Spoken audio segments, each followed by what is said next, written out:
This is going to be about how to install a floor into a cabin. And when I say into a cabin, this is going to be a pole cabin construction with the roof overhead, and you want to put a floor in for eventually putting walls in and so on. So I'm going to take you through what materials you need and what tools you need. The materials that I'm using are 2x6 joists. You can use 2x8s, 2x10s depending on the distances you're spanning. 12-inch bolts and appropriate nuts, and the bolts are 1/2-inch cross section, so that's 1/2-inch bolts that are 12-inch long. The washers are flat washers as well. You don't need to use spring washers, but it's up to you. I didn't bother using them. What tools will you need? Okay, these are the tools that you pretty much need to use, or what I use anyway. Carpenter's square, speed square. That's optional, you don't have to use a speed square, but it's a nice to have tool as well to augment the carpenter's square. Chalk for marking it with. That's a carpenter's level. You use string with that, which you also need. Tape measure, 2 spanners, adjustable, sandpaper, planer, hammer, chisel. That is not the accurate tool, it's not a wood chisel, but it will chisel logs to a fair fashion. And these are 2 G-clamps. These are 8-inch. I recommend you use 10 or 12-inch for your logs, unless you're using very thin logs. These G-clamps are just barely capable of spanning these logs. So what happens is you get your joists purchased, you get them cut to length in the store, or you cut them to length yourself, and you get the offcuts there that come in handy as well. Now you don't have to use a planer. That is what I class as a nice to have tool. But what it's for is basically trying to notch out the logs for when you're putting the joists on. You don't have to notch them out, but it just makes it a bit more stronger, firmer fit. And because the planer's not working, I just used the hammer and chisel to basically chase out the wood so I can get the notches made.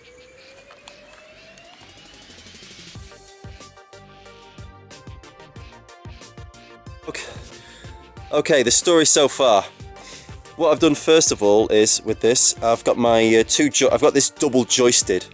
Part of the reason is it's stronger, and the other reason is it's going to shorten the span length, because the joists are going to run along the ways like this, so they're going to run all the way up and down like in that fashion. They're not running left to right, because what happens is you put in your primary, I have my own terminology. I explain what it is as I say it. These are like the primary joists, and off each of these joists you can put a joist hanger, and the joist hanger basically ties in here. You get all these joist hangers going along here. 16-inch on centre is a regular term used for when you're spacing them out, and then you hang your other 2x6 joists from these joist hangers. Another way of doing it is you can actually rest the actual joists on top of this primary joist, so you get all your joists on top. That's great and everything, but for my cabin in particular, I've got limited headroom and I don't want to lose too much height. So what I'll be doing is I'll be getting the joist to sit along the primary joists. Nothing's going to be sitting on this one, of course, because this is just going to basically reinforcing this. Now, what a lot of people do when they're building a structure is they normally sit the joists on concrete. They normally have like concrete footings every 4 or 6 feet or whatever the distance is, and they have these joists sitting on top of them. So there's not really much problem with how you put the joists on. You just rest them onto the concrete, or onto like there's normally like a metal fitting that it goes onto within the actual concrete footing. In this case, for a pole cabin, you haven't got that luxury, because all your posts are coming up out of the ground. So you need to tie in your joists into these logs, into these posts that are coming out of the ground. So what I've done is, I've had this middle post here, or roughly middle post. I've actually chased out a section or a notch for it to actually sit in. Okay? And then what I've also done is I've bolted this double joist section. I've bolted them together, so it's a very, very strong fitting. It's a very, very strong connection. So you basically drill out, get a 1/2-inch drill bit, and drill through it. Now you might be wondering, how do you keep it level? It's quite straightforward if you use the tools. First of all, you start on how high you want your actual joist, and then what you do is you mark it. The mark there is actually too high, so I went a bit lower, if you may have noticed that mark there. And then what you do is you get a spirit level on it, and as you go along, via bracing it, you brace all this up, and I'll be having pictures appearing while I'm talking, so you'll see what I mean. You brace up the joist, you get it all level, then you mark it, and then you drill your holes through the actual 2x6 through the log, and then you get your bolt through and your washers on and your nuts on. That is easier to say than do, trust me, because you're often dealing with an organic structure like this, which is thicker and thinner in different parts, and you're trying to get it all even, and trust me, it's not an easy task. And the other thing is, when you're putting posts into the ground, you very often, unless you've got like a backhoe to flipping help you do it with a drill attachment or an auger attachment on it, you're not going to get these posts perfectly lined up. So what will happen is when you put your joists in, they won't be straight, or rather they will be straight, but they won't be going into this cleanly. So what you do is you use noggins to basically bring it out slightly, because if I would have tried to push this all the way in, it probably may have over time led to it snapping or distorting. So there's only a slight deflection as I pushed it in and used this. So there was a hole drilled through this as well, and you can just see I managed to get the bolt was used in its entirety. You know, there's not many threads left over. What I do next is I basically find I get my line lined up with that nail there, so it's all lined up, and this is where your carpenter's level comes in handy.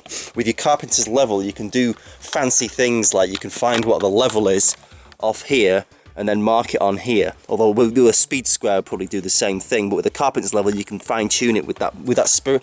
With the carpenter's level you've got a very fairly sophisticated device in some ways, because you've got this internal spirit level that you can use, and you can do fancy things with it. And one of the things you can do is, say if you want to try and level up this post here with that post there for getting your joists in, so your joists are exactly the same level as I've done with those two there, although they were close together, they were quite easy. What I've basically done is I used my carpenter's level on here, and then what I did was I marked lines on here, and I'll try and find the lines where I marked. And what I did was, if you see this line here, this mark here, maybe not, well anyway, it doesn't matter. You can do fancy things with it. So I want to know where the right angle is that's level with that mark I just showed you. And what I can do is, if you watch what the bubble's doing, I can start playing with this until the bubble's in the middle, and that'll tell me where I need to make my mark on this side here. And if I find the mark correctly, and there it is. What you do is you have to come the thickness of this. You have to allow for that thickness. You see where the ruler is? You see that thickness that's on it that actually attaches to the mechanism? You allow for that difference. You come lower than the mark is regards to that distance, and that'll get you your bubble, which is roughly where it needs to be. And then what you need to do is hang your joist off where the nail is, and then your joist should go no higher than this, because that's where your upper part of the joist will sit. And hopefully, all being well, that line there will be in level with that joist there. And you do the same, so you do that there, and you do the same there, and you do the same there, and the same there. And that is how you should get the whole thing level. I know this is a ragged video because I've got it handheld right now. I'm not using a tripod, but I'm just basically explaining with you how I'm doing this as I go along. And it's basically the principles of getting a floor in place. There's other ways where you don't want to put joists in, and that's where you, like, some people have an earthen floor. And once you've installed your joist and you put your string on, you'll see the proof of the pudding right there.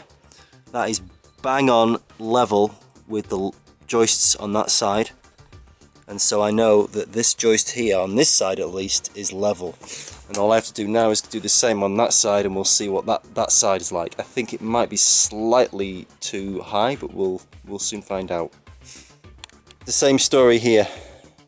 I put the joist on, put the line on, put the carpenter's level on, and as before, we're on the money.